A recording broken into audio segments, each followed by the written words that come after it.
bunda bahor kuz fasllarida uchraydigan kasalliklardan eng ommaviy kasalliklardan biri chisotka kasalligi mana. Chisotka qichima, o'z qishloq tilida aytganda qichima kasalligi. Bu molda umuman o'zgarish bo'lmaydi. Oldidan, orqasidan tiqsangiz, kunjara bersangiz ham o'zgarish bo'lmaydi. Bu parazitlarga qarshi har 3 oy, 6 oyda asosan bahor kuz fasllarida ko'plab tashqi va ichki parazitlarga inyeksiyalar qilishimiz kerak. Mana molimiz yuzini qarang mana.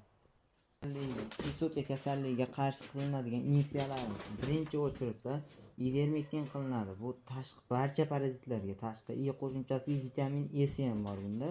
Chisotka, qichima, burga, bit, kana hammasini oladi. Qo'shimchasiga yeselin qilinadi. Nitofarm oilasidan. Yeselin bu etini bo'shatish maqsadida molimizda.